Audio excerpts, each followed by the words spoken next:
Welcome back, everybody. My name's Steve Reagan. I'm joined by Liv Rowley from Flashpoint. We're going to talk about the Spanish Underground. We'll be right back.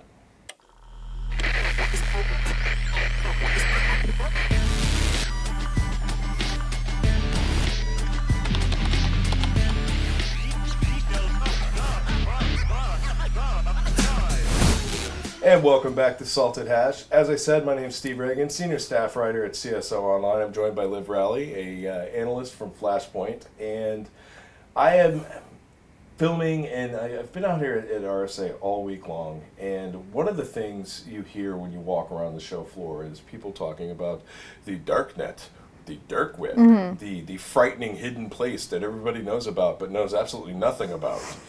And it's really easy to make fun of the hype and the spin that goes into that, but at the same time, it's one of those things to where it's a real credible threat. It's something you do need to be aware of. But your research has taken you down some interesting paths. Now, as I understand it, you've been watching the Spanish Underground. Correct, yeah. So tell me a little bit about that. So the Spanish Underground, to me, is really unique because everyone loves talking about the Russian cyber criminals and Chinese cybercrime, but Spanish cybercrime is, to me, very distinct. And even when people talk about Latin American cybercrime, they tend to talk about Brazilian, and Brazilians speak Portuguese. So this is a completely distinct cybercriminal community, a distinct linguistic community that's often overlooked. So what I think is really cool about it, and this is what my presentation on Friday is going to be about, it's an incredibly unstable underground, right? Forums go up, they go down, they lose user information. Like, it's very unstable, it's very unpredictable, but it's highly persistent. So even though you may have like the top forum go offline and nobody really knows why, there are other forums that people can move to and keep talking. So that darknet cybercriminal activity is, yeah, it's persistent. It can keep happening. So then, compare and contrast here. When you look at the Eastern European forums and some of the haunts, it's mostly straight malware development, buy-sell trade, stolen creds. You've got phishing kits, other dev exploit kits. How does the Spanish market differ? So the Spanish market is significantly less sophisticated technically, and it tends to rely more on the social engineering, so more on deceiving victims. You mentioned phishing kits. We don't really see phishing kits often on the Spanish Underground, but we'll see lots of phishing pages, right? Like that's more where they are. So we see a lot of that. Online carding, so using compromised credit cards to buy goods online. There's a ton of online carding that we see. So they're hitting the side hustle here. That's where they're going with this. Oh yeah, really easy street level side that's hustle exactly stuff. it. Yeah, and I think that's interesting because you don't really need to be sophisticated to make money in Latin America, especially the Spanish-speaking parts, because there's such low security awareness a lot of times. So people, they don't know how to protect themselves, so they can easily become victims of crime and fraud.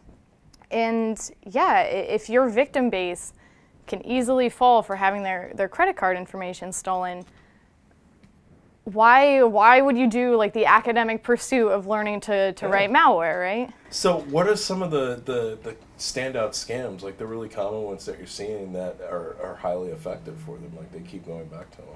So one thing we see a lot of, I was mentioning the online carding, we see a ton of that, and they actually call it compras, which is just like purchases in Spanish is what it translates to, but it has the implication is that they're carded.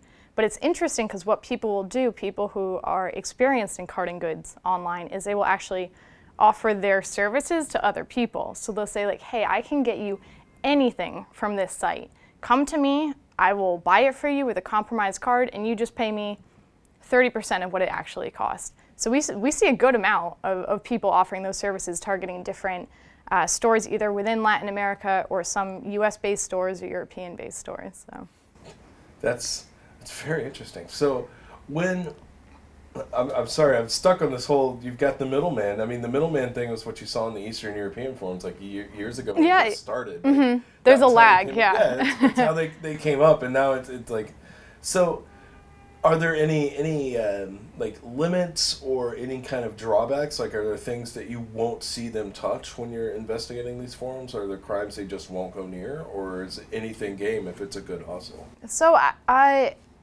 I guess the answer would be anything would be game. There's not the kind of like code of conduct that the Russian-speaking cyber criminals may have about like not targeting others.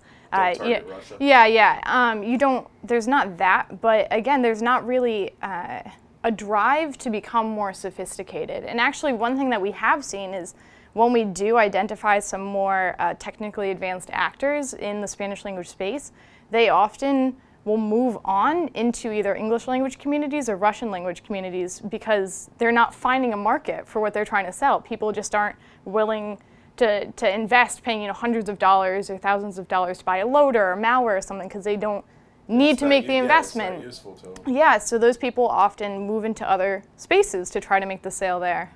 How often do you see that, where a sophisticated actor will show up and try to peddle, but then has to move on? We don't see that terribly often, but we have identified like a couple cases of that happening.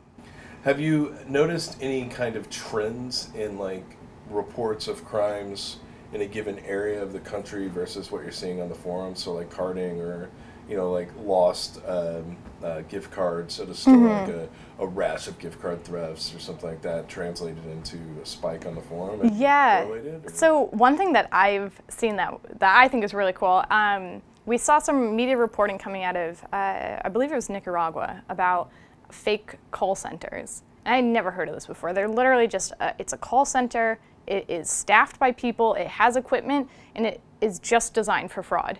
Everyone there is just calling up people being like, hey, like you won the lottery, like give me some information. And yeah, so we were seeing that coming out in some of the media reporting, and I was like, okay, this is super weird. Let me see what I can find. And we were actually able to identify a couple people saying like I run a call center, I get compromised cards this way. So that was cool. And then also finding like some more of the side stuff that would support a fraudulent call center. So like people selling like list of phone numbers and stuff like that. I mean, it's a solid hustle. Yeah. I mean, it's a straight solid hustle. So what advice do you have for anyone who's really concerned about those types of frauds? Is there anything people can do to kind of limit their exposure to that? Or is it because they're so basic hustles? Yeah.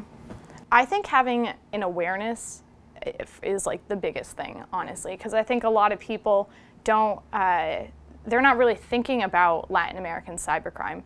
So if you think at all that like your company, your partners, your subsidiaries, your clients, your employees like might be interacting with this space, like start thinking creatively, like, okay, like we do have a subsidiary in Mexico, like let's see like what's their security actually look like how are they dealing with this? Or like, okay, we have like a whole team based in Argentina, like what type of phishing links might they be clicking on? Like how should we be addressing these problems? So I would honestly just like argue awareness and then moving from there when you identify like what your exposure is to that space, working with that. So if anybody wanted to keep up on your work or your research, where can we find you? So my research is in a couple different places, but most of it you will find on the Flashpoint blog. All right, that's good enough. Thanks again for joining us. Once again, this has been Salted Hash, and I'm your host, Steve Reagan. I'm out here filming all week long, so we'll see you next time.